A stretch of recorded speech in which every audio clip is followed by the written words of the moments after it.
행하니라. 아멘. 오늘은 여호수아 5장의 말씀을 통해서 우리가 하나님의 말씀을 계속해서 나누도록 하겠습니다. 이스라엘 백성들은 모압 평지에서 가나안 땅으로 건너가야만 했습니다. 그런데 그 앞에 막아서는 것이 있었습니다. 그것이 무엇이었습니까? 범람하는 요단강이었습니다. 이 문제 앞에 여호수아는 하나님 앞에 엎드려 기도했습니다. 그리고 하나님은 그 기도를 응답하시고 하나님은 인간이 생각하지 못했던 일들을 하게 하셨습니다. 요단강이 보이지 않는 댐에 의해서 멈춰 세워지는 일이었습니다. 그리고 이스라엘 백성들은 마른 요단강을 건널 수가 있었습니다. 그때 하나님의 언약궤는 요단강 어디에 있었습니까? 한가운데 있었습니다. 이는 하나님께서 그들을 끝까지 지켜주심을 나타내는 그러한 사건이었습니다. 마지막까지 하나님은 그곳을 지키셨습니다. 그리고 이스라엘 백성들이 요단강을 건넜습니다. 이제 해야 할 일이 무엇입니까? 하나님의 명령에 따라 가나안 땅을 정복하는 일이었습니다. 구체적으로 얘기하면 여리고성을 점령하는 일이었습니다. 그런데 하나님께서 오늘 본문 말씀에 여리고성을 점령하기 전에 해야 할 일이 있다라고 하나님께서 말씀하셨습니다. 그것이 무엇이겠습니까? 오늘 2절 말씀입니다. 함께 읽어보겠습니다. 시작. 그때에 여호와께서 여호수아에게 이르시되 너는 부싯돌로 칼을 만들어 이스라엘 자손들에게 다시 할례를 행하라 하시매. 하나님께서 말씀하셨던 것은 할례 명령이었습니다. 요단강을 건너자마자 약속의 땅에 도착했는데 하나님께서는 그 가나안 땅에서 명령하신 것이 할례 명령이었다라는 거예요. 그런데 여러분 생각해 보시면 사실 할례는 지금 이 상황에서 하는 것이 적절하지 않습니다. 왜냐하면 지금 바로 눈앞에 요단강 건너서 바로 여리고성이 눈앞에 있기 때문입니다. 여리고성은요 가나안 땅의 어떤 성보다 큰 성이었습니다. 견고한 성이었습니다. 군사력도 대단한 성이었습니다. 심지어 이스라엘 백성들이 머물러 있는 길갈에서 여리고까지의 거리는 약 4km도 되지 않습니다. 십리가 되지 않는 길에서 할례를 하고 있으면 어떤 일이 있겠습니까? 할례는 남성의 표피를 자르는 일인데 전쟁을 해야 될 남성들이 성기의 표피를 자르고 누워서 일주일 동안 누워만 있는다면 어떻게 되겠습니까? 우리 지난번에 우리가 살펴보았듯이 이스라엘 백성 세겜 땅에 그 할례를 했었던 사람들이 있었습니다.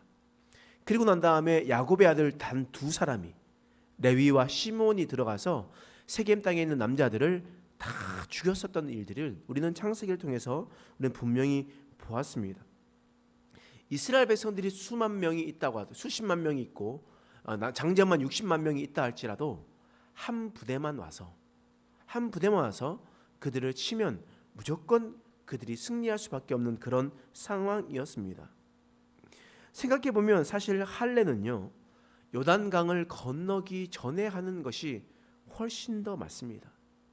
아니면 모압 평지에서 신명기 말씀, 여러분 신명기 말씀을 모세가 쭉 이야기하잖아요. 그러면 그 할례를 행하고 누워 있으면서 그거 들으면 얼마나 좋겠습니까? 그때는 대적들이 쳐다오지도 않았잖아요. 그런 상황에서 하나님께서 할례를 명령하셨다라는 겁니다. 여러분들은 이런 이해되지 않는 상황에서 하나님 그러면 어차피 이럴 거면 그 전에 해주시지 그러셨어요. 이럴 거면 이렇게 했으면 좋았잖아요 라고 우리는 그렇게 이야기한 적이 있습니까? 하나님께서 우리에게 이해할 수 없는 명령을 하셨을 때 우리는 어떻게 해야 되겠습니까? 오늘 본문 말씀에 여호수아는 이렇게 합니다. 3절 말씀 읽겠습니다. 시작. 여호수아가 부싯돌로 칼을 만들어 할례산에서 이스라엘 자손들에게 할례를 행하니라. 2절 말씀에 하나님께서 여호수아에게 할례를 명령하니 바로 3절 말씀에 여호수아가 곧바로 할례를 행하게 되는 말씀이었습니다. 여호수아도 이해할 수 없을 겁니다. 하필이면 이때에 이렇게 하십니까? 라고 분명히 이해할 수 있을 겁니다. 그런데 그럼에도 불구하고 여호수아는 하나님의 명령에 즉각적으로 순종했습니다. 이해가 되지 않아도 하나님의 말씀에 순종했습니다. 그들은 하나님의 의도와 깊은 뜻을 신뢰했기 때문입니다. 할례를 행하고 할례를 받는다는 것은 바로 하나님을 신뢰했었기 때문이었습니다. 그들 또한 마음이 두렵겠죠. 할례를 행하며 누워 있었을 때 그냥 걸어와도 40분이고 1시간이면 도착하게 되고, 말을 타고 오면 5분이나 10분이면 바로 길갈로 도착해서 말 한 부대만 와도 그곳에 있는 모든 사람들 다 죽임을 당할 텐데 얼마나 두렵겠습니까? 10분이면 끝나는 싸움인데 그들도 마음이 참 힘들었을 겁니다. 그런데 하루 이틀 지나면서 내가 지금 아무것도 하지 못하고 누워만 있어도 하나님께서 지켜주시는구나. 내 눈앞에 원수가 있어도 하나님께서 우리를 지켜주시구나. 원수들 발 앞에 밥상을 차려주시고 우리를 떠먹이게 하셔도 원수들은 우리를 칠 수가 없구나. 하나님께서 나를 지켜주시는구나. 그들은 꼼짝없이 누워있는 상황에서도 하나님의 지켜주심을 경험하는 그러한 삶을 살아가게 되었던 겁니다. 이는 순종할 때 일어납니다.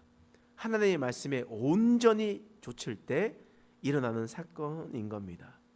그래서 하나님께서 뭐라고 말씀하시냐면 9절 말씀 읽어보겠습니다. 시작. 여호와께서 여호수아에게 이르시되 내가 오늘 애굽의 수치를 너희에게서 떠나게 하였다 하셨으므로 그곳의 이름을 오늘날까지 길갈이라 하느니라. 내가 오늘 애굽의 수치를 떠나게 했다. 이 뜻이 바로 길갈이라는 뜻입니다. 굴려버리다, 떨쳐버리다 라는 겁니다. 여러분, 애굽의 수치가 무엇이겠습니까? 이스라엘 백성들은 이집트에서 430년 동안 종살이했어요. 그들은 종살이를 했었을 때 하나님을 섬긴다고 이야기하지만 그들은 하나님이 없는 삶을 살았습니다. 여호와 하나님을 섬긴다고 하지만 그들은 하나님을 부를 때 나의 하나님이라 부르지 않았습니다. 어떻게 불렀냐? 아브라함의 하나님, 이삭의 하나님, 야곱의 하나님이라 불렀습니다. 그 이유는 나의 하나님이 아니라 나의 조상의 하나님이라는 거예요. 나와 함께 하시는 분이 아니라 하나님은 저기 멀리 떨어져 있는 분이라고 여겼습니다. 그렇기 때문에 그들은 나의 가까이에 있는 이집트 신들을 섬기며 살아갔습니다. 이집트 신들을 섬기며 다른 것들을 더 의지하며 살아갔습니다. 노예로 살아갔습니다. 종으로 살아갔습니다. 그러면서 430년을 살아갔습니다. 하나님이 없는 삶을 살아갔다라는 거예요. 그런데 오늘 하나님께서 할례를 명령하셨습니다. 할례가 무엇입니까? 할례는 하나님의 백성이 되었다라는 표시입니다. 할례를 통해서 이 할례를 행하는 자야말로 바로 하나님의 백성이 될 것이다 라는 것을 보여주는 의식입니다. 이집트 땅에서 죄의 종으로 이방신을 섬기는 이교도로 살다가 이제 여호와의 백성이 되는 표식을 주님께서 주셨다라는 거예요. 너는 이제 더 이상 이집트 땅에서 있었던 것들을 따라가지 말고 이제 너희가 더 이상 가나안 땅에 있는 신들을 따르지 말고 오직 나의 백성으로 살아가라. 나의 백성으로 살아가라. 하나님께서 말씀하고 있는 겁니다. 그래서 하나님께서 요단강을 건너고 난 다음에 할례를 명령하셨던 겁니다. 할례를 명령하셨던 이유는 네가 정말 나를 신뢰하느냐, 원수 앞에서도 나를 신뢰하느냐.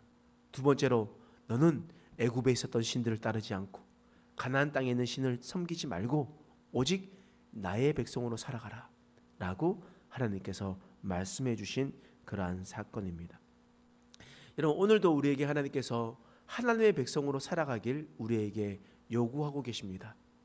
하나님을 섬기고 교회에 나오고 직분 받았다고 해서 우리가 하나님의 백성으로 살아가지 않을 때가 참 참 많습니다.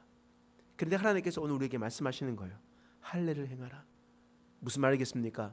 하나님의 백성답게 살아가라.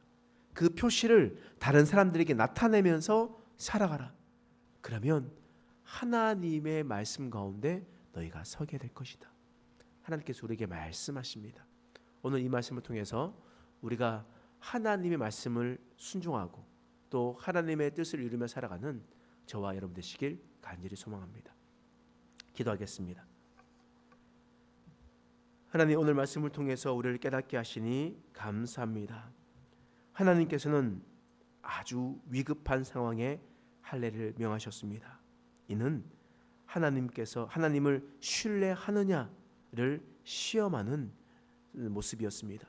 또 가나안 땅에 들어가서 그렇게 말씀하셨다라는 것은 가나안의 신을 섬기지 말고 애굽의 신을 섬기지 말고 오직 여호와 하나님의 백성으로 살아가라 라고 말씀하셨던 사건이었습니다. 우리가 이 사건을 잘 기억하게 하시고 우리가 이 세상을 살아갈 때에 오직 하나님의 백성으로 살아가게 하시며 하나님의 백성의 표식을 나타내며 살아가는 인생 되게 하여 주시옵소서. 감사드리며 예수님의 이름으로 간절히 기도드립니다. 아멘. 말씀을 생각하면서